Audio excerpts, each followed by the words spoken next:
And so there's been a spirited question and answer period after most of these. And so since none of them took me up on their opportunity to say a few more words, I'm going to turn it over to the audience. And I have a hand waving in the back. Amanda. All right. Hi, everybody.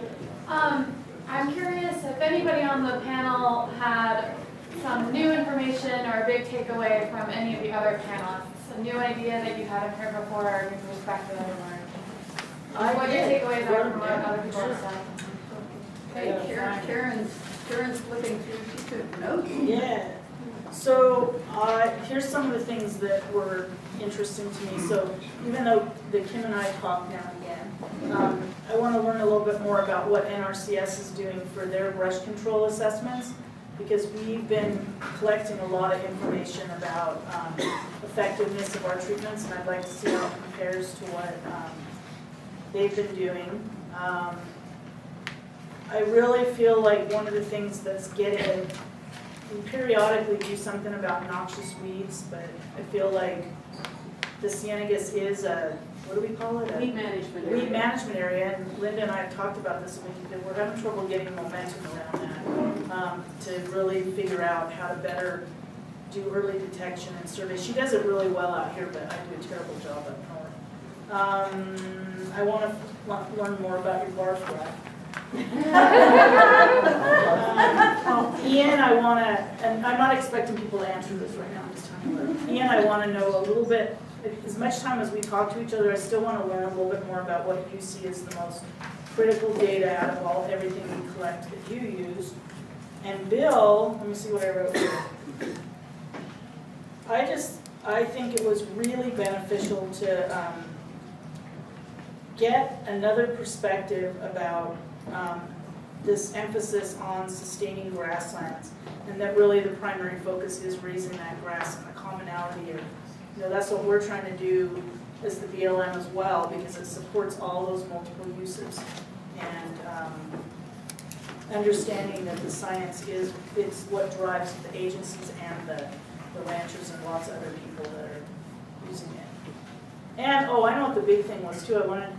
I'm wondering about, we've talked a lot about lamens, but this grazing lamens when it's in seed idea. I'm interested in some science around that.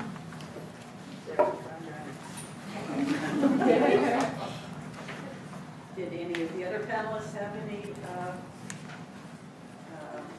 comments? I can see Kim's got some. Yeah, I actually wrote down some in quotes what Daisy said about we manage for multiple use, and it produces multiple conflicts. I think that's the truth, but the way she stated it, I really liked. But part of that, the multiple use, the multiple conflict,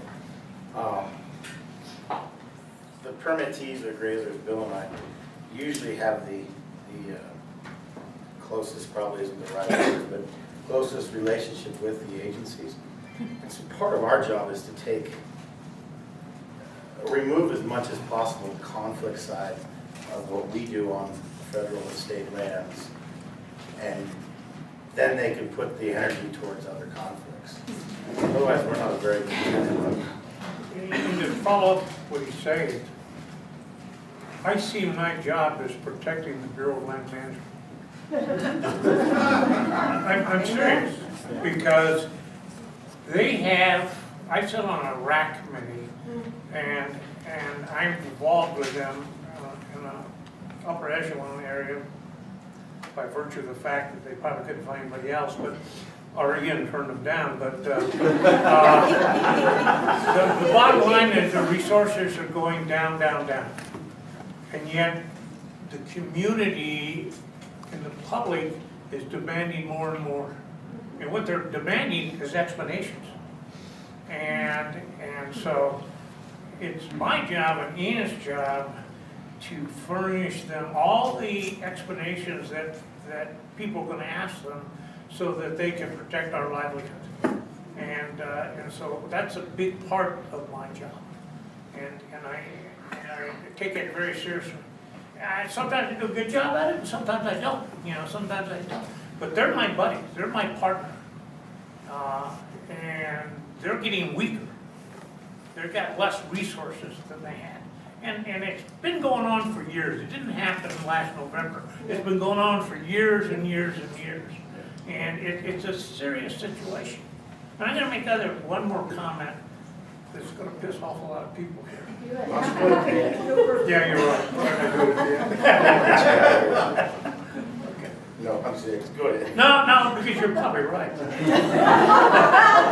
Well, I will do it now. And it's not meant to make anybody mad, but it's a reality that some of you know and many of you don't. When Karen, and I love Karen, she's gonna watch me get monitored next Tuesday. They'll be over there like hawks on my plate. What happens is, she says to you all, we're doing brush control. And the hair in the back of my neck goes up and says, you don't do brush control, I do the damn brush control. You know, I don't even get the funding from you. I have to go to the NRCS and pay, and they'll give me $50,000, but I've got to pay $15,000 out of my own pocket to get the brush control. It doesn't come from the Forest Service or there are exceptions. Well, if you come to biological planning, we'll do it. But, well, they do it on the Empire because it's the pet of the BLM.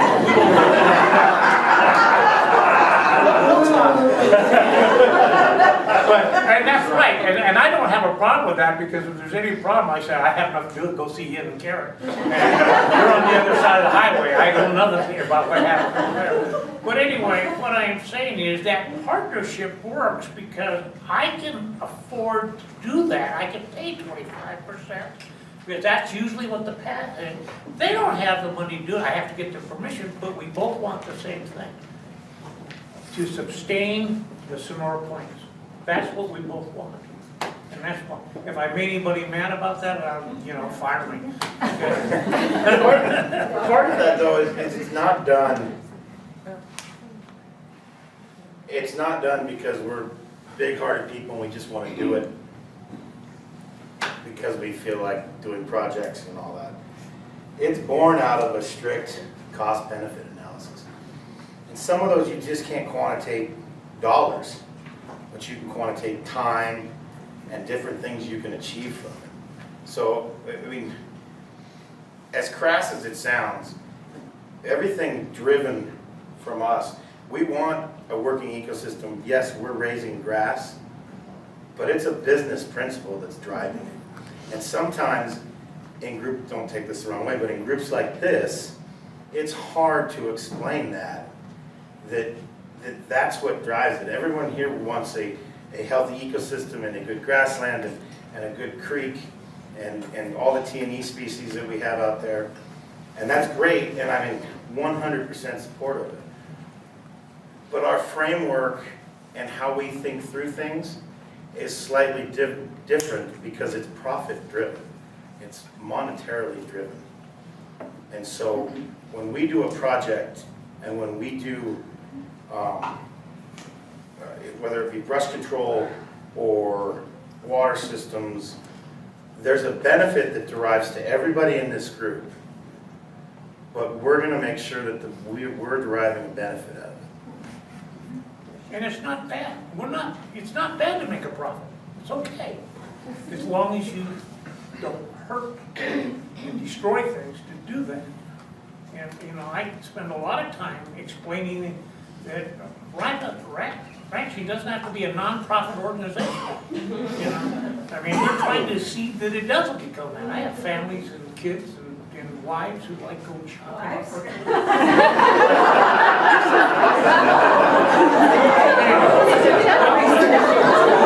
That's why he gets invited and I never do. Anyway, please don't go tell with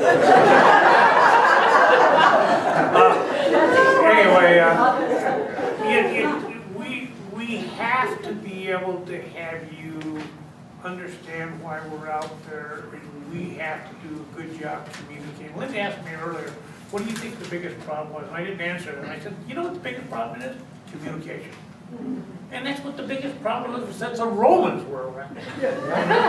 I mean, we need to have a research ranch that brings people in here, and then hopefully some of you guys will say, I met these couple of cowboys, and, you know, they're not bad as everybody thought they were, you know. At least I'd like to think they say that. And so, Not as bad. yeah, as bad. But yes, we do it because we have to make a profit at it.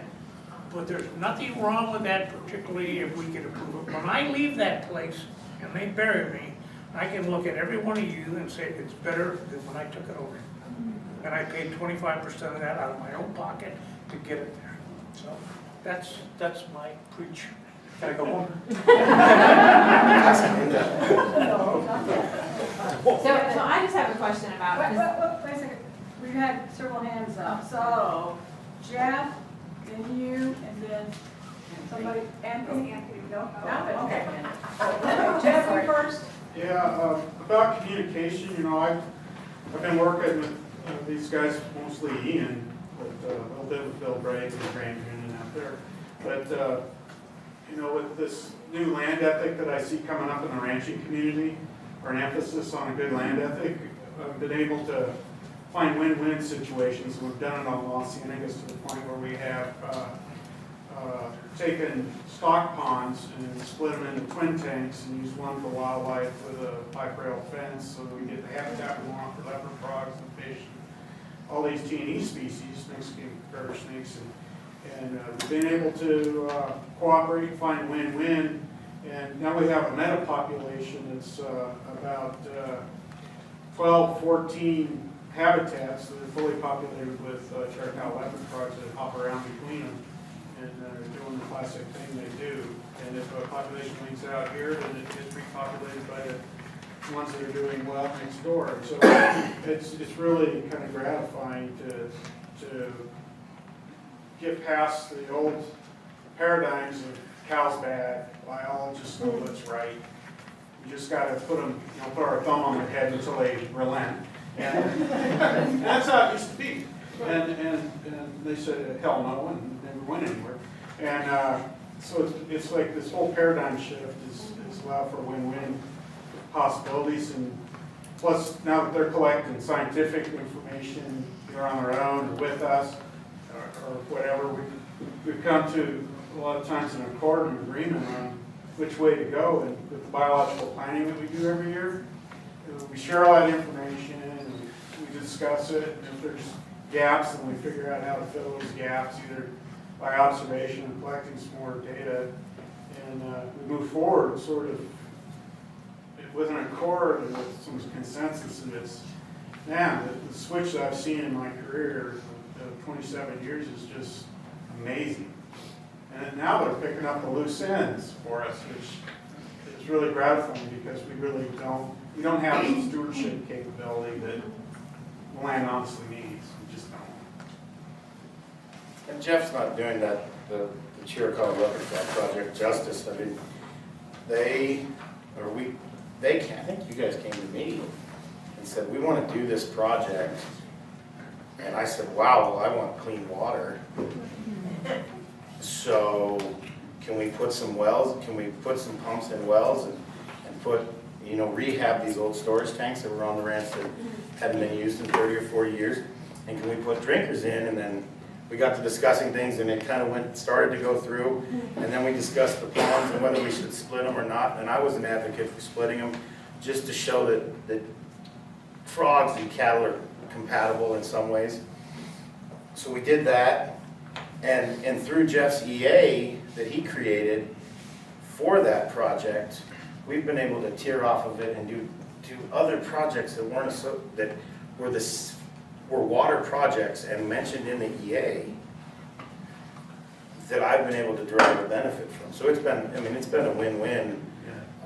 And for us as ranchers, it's easy for us to get behind something when we see positive results.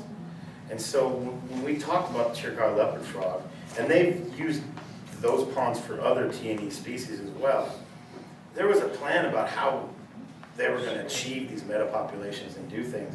And to start seeing it happen and be part of it is really neat, rather than just get your cows out because we're going to do X, Y, and Z and the hell with it.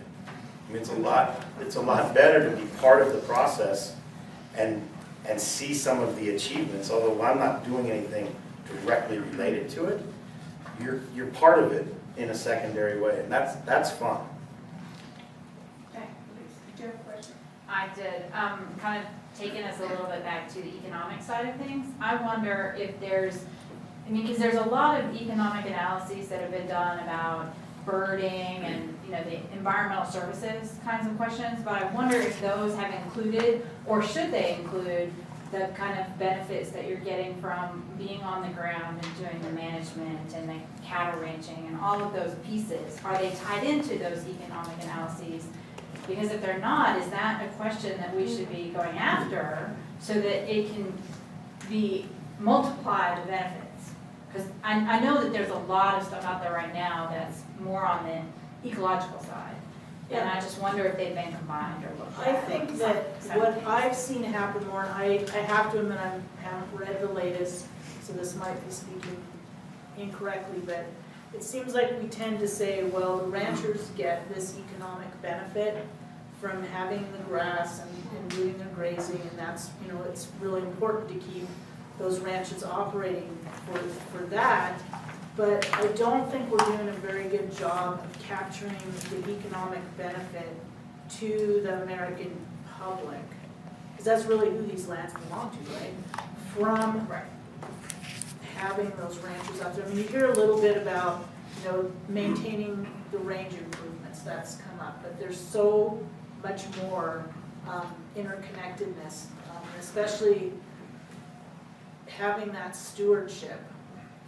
If, you know, I don't have people to go out there and notice things hardly anymore, and Ian's and his guys and Bill, they're out there all the time, and that, you know, like, that's what they do. And so if they can tell us we saw this or we saw that, that's a huge benefit, those eyes on the ground, and I don't think that's ever been captured.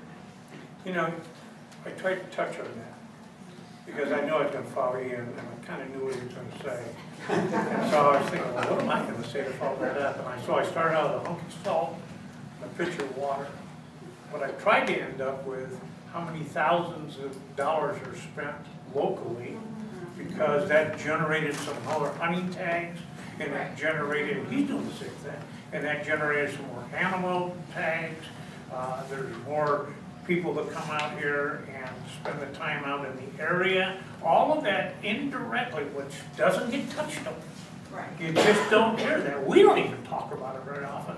Has Right, a and that was major kind of my effect point. on the community and the health of the community. Well, and I think that's really my point, is that I think that there is a lot of intangible kind of stuff that's not being captured, that if it is able to be captured through research or a social scientist coming in here and actually articulating that this is really the economic total value that we're bringing to the region, it seems like that would kind of go a long way. As opposed to a hunk of salt. Right. As opposed to we're saving, you know, this particular species or increasing populations of, you know, the pronghorn. I've got two more questions that have come up, you and then me. Okay, so my question is perhaps for Bill, maybe for Ian. I worked in rangeland in the Mojave, which is quite different. But I think that's how a lot of America sees range, as it's projected in the media via the Bundys. So are you doing anything in your community? You just said, you know, ranchers aren't bad. Are you doing anything within your ranching community to say scientists aren't bad? BLM's not bad? I mean, you mentioned your job is to protect the BLM. How do you do that nationwide? Oh, do you want to take this? Go ahead. I don't think Bill or I have a national voice, Sure. so it's hard to get it out nationally. But, you know, every time that I'm asked to speak somewhere, promoting is probably not the right word, but I talk about the relationship that I have with all of the land agencies I deal with, and always talk very highly of it, and will tout and speak highly of the biological planning process and the relationship that I have with BLM, and I wouldn't do that if I didn't believe in it. Is there resistance at all? From who? from anyone, I guess? I mean, it really. Oh, I'm sure there's a bunch of ranchers that think I'm crazy, but, you know, but that's kind of what Jeff was talking about too. The paradigm is starting to change, and if Bill and I can do anything for the cattle industry, it's to promote the communication with the federal agencies and working with them, as opposed to hitting loggerheads all the time. It's much more beneficial long-term. We don't spend, ranchers, I think by and large, don't spend enough time developing relationships and trust, and that takes time. And some of it's the rancher's fault, and some of it's the agency's fault, because there's such turnover, right? So you start to develop a relationship with a range con or upper level management, and boom, they're gone. But so far, I've kind of had some continuity with all of the agencies we deal with, and you just have to put in the time to build the relationship and foster the relationship, and then from that builds trust. And once you're able to build the trust on both sides, I'm not just speaking from my side, but hopefully the agencies I deal with trust me as well. Once that trust develops, then the actual day-to-day management of things, from my point of view, is much easier, and Karen can speak for BLM, but I believe it's got to be easier for BLM, because there's not just a bunch, or the Forest Service or state land, there's not just a bunch of, oh my God, what in the world is he doing today, right? What is he going to do next week or next month? Am I going to get a call from Joe Blow Citizen talking about how Ian screwed X, Y, and Z up, right? And if I'm going to screw something up, they generally hear about it from me before they hear about it from the public, so they're able to say, yep, we heard about it, he's acknowledged it, this is what they're going to change. And that's just not a federal agency permittee type of relationship. That's a relationship that makes everything go around, whether it be in business or other things. That's what makes things successful. And we as ranchers, and I'm going to say land agencies as well, need to spend more time doing that than we do worrying about how one or the other is going to screw us over. Well, he's not joking. When I started out at this in the 60s, they were the enemy. The Forest Service and the BLM were the enemy. That's how my parents got brought up. Because somebody walked in and started putting restrictions. You know, imagine yourself, your yard in Tucson, and somebody walks in and says, you've got to put your garbage out between 5 and 6 in the morning on Tuesday, and you've been putting your garbage out when the garbage can got full. You know, and I mean, that's kind of an overextension. But so we had to adjust to that. And the guys that are surviving are the Ians, because we all understand it is change. And the ones that are like my dad, he's out of here. In many ways, but the bottom line of it is that's not the environment we brought up. The environment you got brought up is differently. The environment I got up is I have a person right next to me who doesn't raise cattle that is an ally. They're the ally. 40 years ago they wouldn't have been. That's the difference. But we need your help going outside of this room and explaining to the public what's going on, because there's the misconnect. You know because you're here, and the agency knows because they let it, but half the people walking into Sonoita and the vineyards don't have the slightest idea about how this plain gets held together. And that's where the communication is bad. Part of that's because of the news. I mean, we have a fire down here, and you hear about how the vineyards are affected. Anyone see a vineyard burn? I don't. You know, I mean, that last fire burned 2,000 acres on our deed, and all I read about were these vineyards that were so worried, and I'm thinking, that fire was burning north. Vineyard north. Just all of my grassland, literally our deeded land, and then on the BLM. Yeah. Wondering how they were so adversely affected. But that's all the public hears. Yeah, and maybe that's what the public wants. They think they want to hear, and so it's up to us to to change their perspective of what they want to hear. Well, they like a steak with the red wine. Right there. Okay, one more question. Lee? I wanted to ask about coordination of ranching management, information sharing among the landowners, including the agencies, and I wanted to especially bring in coordination with the county, because we don't have a representative right now, but I know you have a lease on the Sands Ranch and county lands, and there's a couple representatives from the county here who work on the ranches. So that was my question. I kind of wondered, is some of the information sharing that happens done by the leases of the land? I guess that's for me, huh? Mhm. You know, yes, I think it's going in that direction.